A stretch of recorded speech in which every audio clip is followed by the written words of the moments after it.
host, Dennis Horvitz, the David Letterman of the Hopelessly Damned. Is love a better high than drugs? No one's volunteering any information, I guess. Okay. Well, it's an evolutionary process, according to research done by our guest today, Dr. Lucy L. Brown, who is professor of neuroscience at the Albert Einstein College of Medicine. She and her research partner, Dr. Helen Fisher, have found that romantic love is better than drugs and apparently uses the same system affected by the use of cocaine.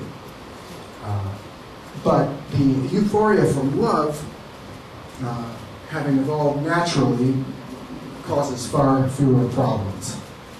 Unless, of course, you're arrested for making a fool of yourself because you're in love. But it is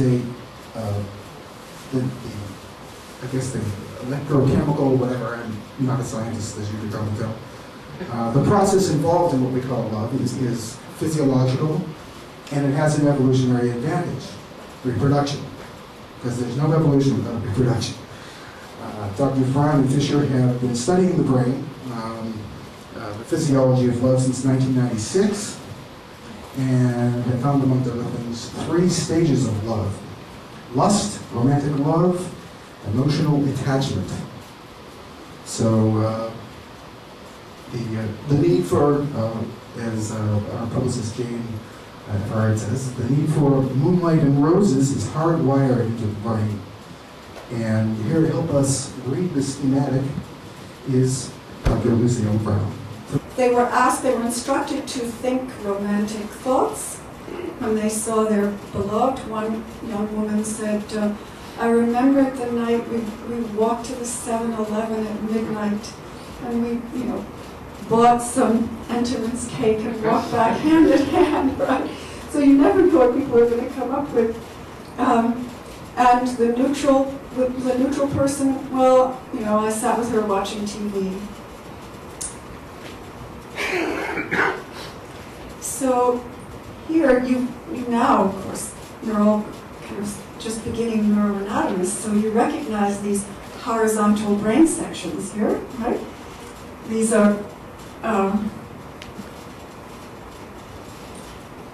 this is that old brain here, and we're getting up into the middle brain here, and then we have new brain, all of this cortex. What I'm showing you here is the anatomical image and the functional activity, that increase in blood flow, superimposed on the anatomical image. And I'll just say in passing that the what will be done for this to happen takes a lot of computer power, a lot of time. But this image is the image that for just any face, or the neutral face, or the beloved. But you'd have no activity subtracted out for visual activity or auditory activity. You see, there's quite a bit of activity when you just look at someone's face. In the next image, you'll see how specific the activity can be. This is the middle brain activity here, some of it here, these red dots. This indicates, the red and yellow and white indicates increases in blood flow specific to the picture of the beloved. And we call this the quadate nucleus. When I first started to do this study, I thought, oh, I'm going to have to learn about so many new brain areas. This is going to be a daunting task. So that I was wonderfully surprised to see that although individuals, each person showed some activity around the cortex here, this activity that I'm showing you here is not only specific to the beloved, but it's where all 17 of our subjects showed a change. So probably one of the most interesting and important facts for you to remember about romantic love and neural activity changes for tonight, is that there was also a very large change, and this is just showing you many different ways to look at it, but in this ventral tegmental area in the old brain, this dopamine-rich region. And one way to interpret this is that it's a basic, so we didn't find areas that were involved in emotion from other studies. There have been years of studies of people who have had strokes and emotional changes, and we were looking for areas of change in the brain where there are known emotional circuits. Instead, we found this activity in a region of the brain that's known to be involved in motivation, and when there's a goal for the subject that we study. So this really convinced us, and others too, that romantic love is best considered a motivation, not an emotion. There are many emotions around romantic love, but it's best considered this motivation, and that it activates, when we look at that picture of the person we love, it's activating a reward system in our brains that we know about from years of other neuroscience studies.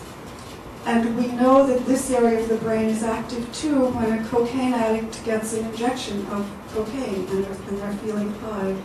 But it's one of these basic systems. It's a survival system. Right? This is not something that evolved later.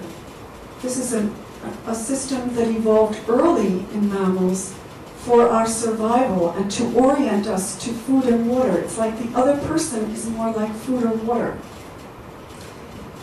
Now, I just want to tell you also about a couple of other ways that we've studied this to see whether you get this same change in the brain in different contexts of romantic love.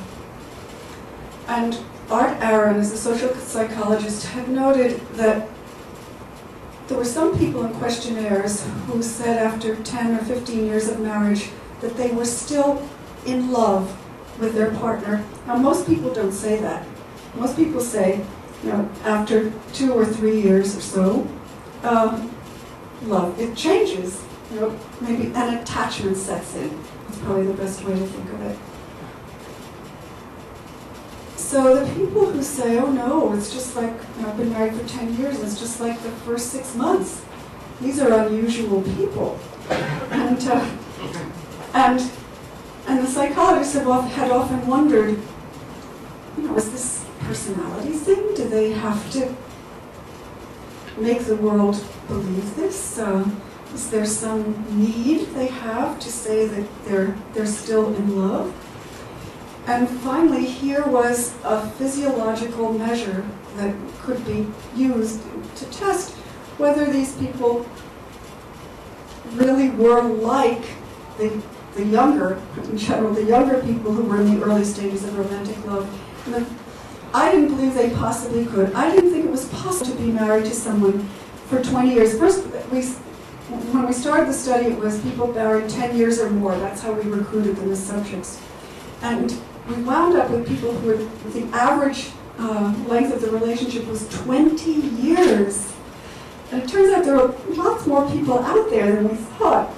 Anyway, indeed, they showed activation in this old brain area here. This is the front of the brain, back. This would be middle brain, new. This is old brain. See all this red. There were other changes. They were slightly different. They showed some attachment changes too. Areas of the brain that we think are involved in attachment from studies on little mammals called prairie voles. They're a little bigger than a mouse. But the fact is they also showed activation here. And I remember sitting with Bianca Acevedo, who did this study, and when we looked at the first subject, and I immediately, now, because of our first study, I could go and look at the this ventral tegmental area and see whether this woman was activating that area when she looked at her husband of 20 years. He said, well, she says she's in love with him, and I guess she is. So, this is just to tell you that when we also looked at people who were recently rejected in love, and that's a whole other important study, but it's a different context for being in love. But indeed, this same, you should recognize this old brain area by now, this same region was active. So this dopamine-rich area.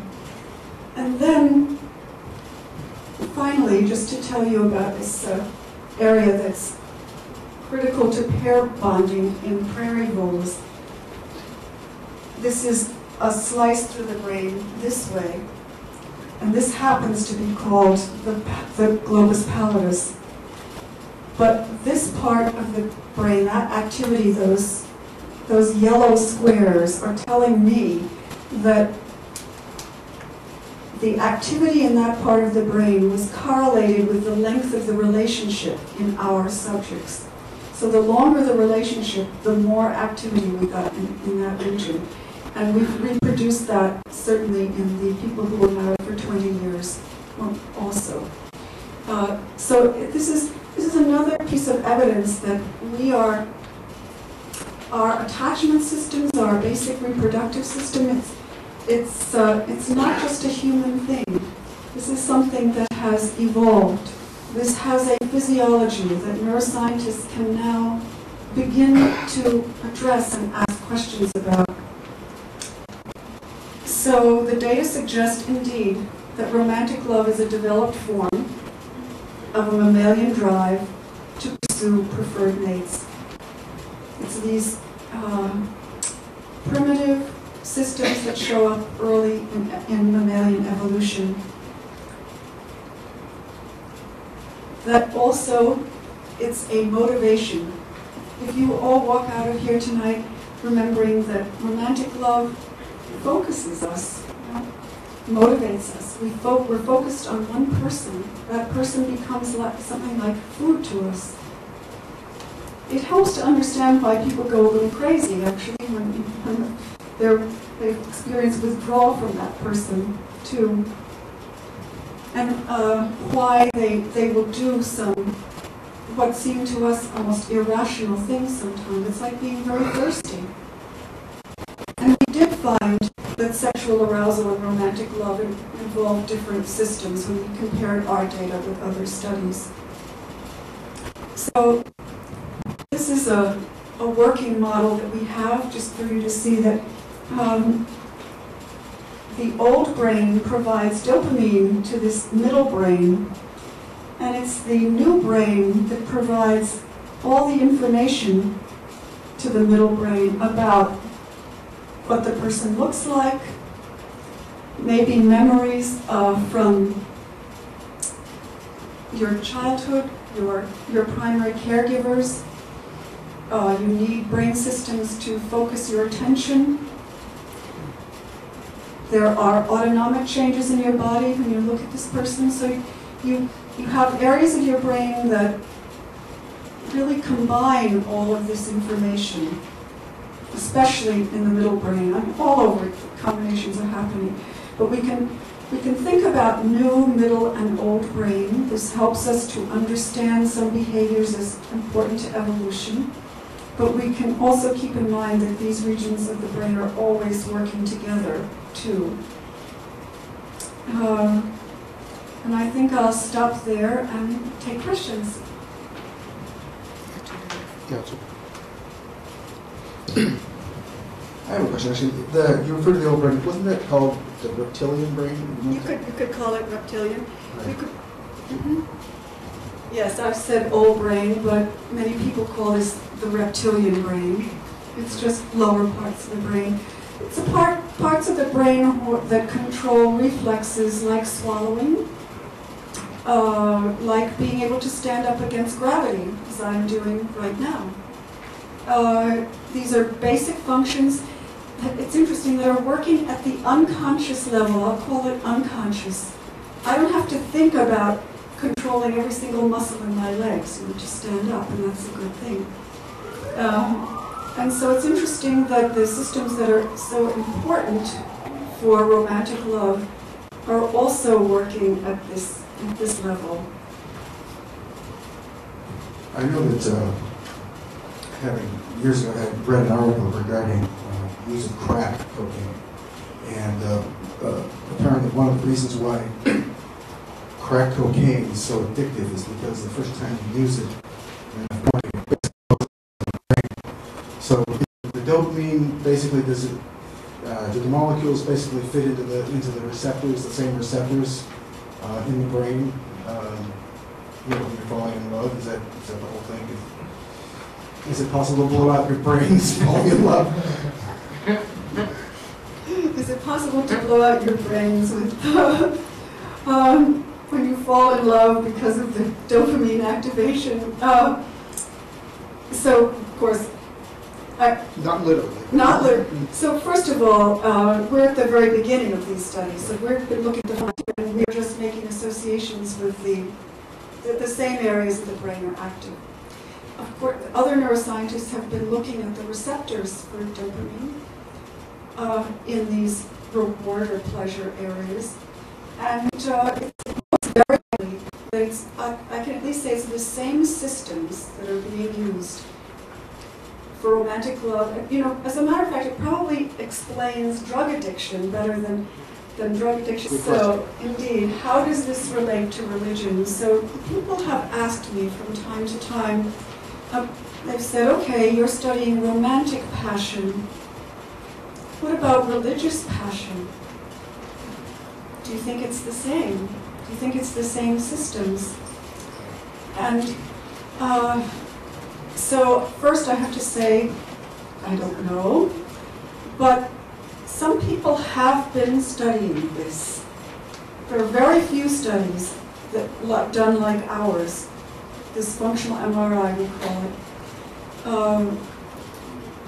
But there are a couple, and what they find is more activity in the new brain areas than in these old brain areas. But I don't know whether, if I were analyzing the data, or if they looked very closely, they might find activity in these old brain areas. We just don't know yet. But certainly we know that behaviorally, religious passion can be, it's a motivator, just like romantic love. People are motivated to do terrible things, and to die for their religion, just as people will die for love. People will die in the name of their God. So there will probably be some similarities, and other neuroscientists who do these studies have suggested that maybe there's something that's advantageous in evolution to have this kind of passion in religion too. But it's something that just has to be looked at more. Could I just ask a quick follow-up question to that? Follow-up, sure. It is known from Canadian experiments, you're familiar with probably, that if you get a stimulator, electronic stimulator or electric stimulator of some kind, you prod the right part of the brain, wherever it is, people then tend to report transcendent experiences like St. Paul on the road to Damascus. And I wondered, is the same thing possible with love? If you prod the right part of the brain, they would fall in love with whoever they were looking at. So indeed, there have been a few neurosurgeons who have electrically stimulated the brain or during neurosurgery, and people report different feelings, like transcendent feelings. Could this happen with love? When I first did this study and saw these results, I looked everywhere. I scoured the literature for any report like that. And there is one report of stimulator. They were trying to inhibit epilepsy, and the stimulator was right near that middle brain area that I showed you. And when the stimulator was turned on, the patient who was male was facing the neurosurgeon, male neurosurgeon, and he said, "I love you. I love you." And then when the stimulator was off, it was just, kind of normal reaction. But when the stimulator came on, it was, "I love you." So there are a couple of, I've talked to other neurosurgeons, and there is a fair amount that goes on even for Parkinson's disease now. They're doing a lot of electrical stimulation. I've talked to the people who are doing that, and these are things they don't publish, but they see in people. And yes, the answer is there may be an area of the brain which is affecting many areas of the brain, but where you could stimulate. There are probably many areas that you could stimulate and get a similar reaction. Was the patient male that you were talking about? Yes. I mean, sorry, gay. Was he gay? No. The role of arranged marriages, and especially in India, many people report falling in love, say, during the ceremony. So there's a lot of excitement for that during that ceremony that leads up to it. Whether they stay in love, we don't know, but there are cultural pressures then to stay with each other. The success of a marriage obviously does not necessarily need romantic love. But it happens often, apparently, in arranged marriages. It's something that I find very interesting. Even in the cultures where you have mainly arranged marriages, you also have incidents of romantic love outside of those marriages. We accomplish pair bonds and in society in several different ways, and this is perhaps why our species is so successful. I've always been under the impression that the notion of romantic love is fairly recent, but apparently this kind of flies in the face of that. That basically, in the Middle Ages, it was about, marriage was kind of like an economic institution as well as as for procreation, and we just kind of got together. This notion of moaning and sighing over somebody is fairly recent, but apparently that's not true because if what you're saying is true, we've always had this propensity for doing it. Yeah, I guess. Well, I guess I answered my own question. Yeah, we haven't studied that, but yes, I would assume so. Yes, sir. No issue. Can your data differentiate between a male response and a female response in terms of the brain scans, or are they the same? Can your data differentiate between male and female in the experiments? Yes, probably is the answer. So we've done some preliminary tests. So we don't have that many subjects. It's not clear. We'll have to try to reproduce these again. It's funny. So, our collaborator Art Aaron said, "Oh, it's amazing how similar men and women are." Whereas Helen and I were, "Wow, look at these differences."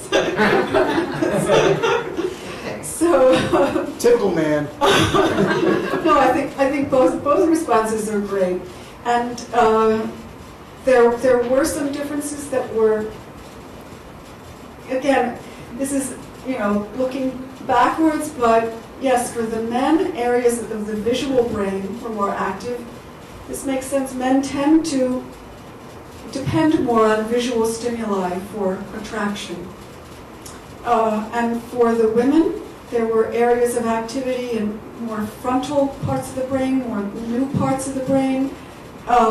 Maybe because the woman was thinking, is he going to remember to bring me flowers on my anniversary? Or, is he a good provider?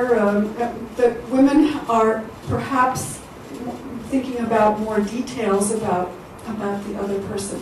But again, we have to do these studies again. That's what kind of made sense when we saw the data. But there was no, I just want to say too, there was no area of the brain where just men were active or just women. There was always some overlap. Okay, it was just that it was more active in men in some areas or more active in women in some areas. Can we rationalize our way out of love? No, I think my message is that we were built to experience the magic of love. Yeah. That's what, yeah. Well, let's say you ask if anxiety plays a role in enhancing the love, or maybe starting it out. And remember, so I told you this was the old brain, the area of dopamine rich. So dopamine release certainly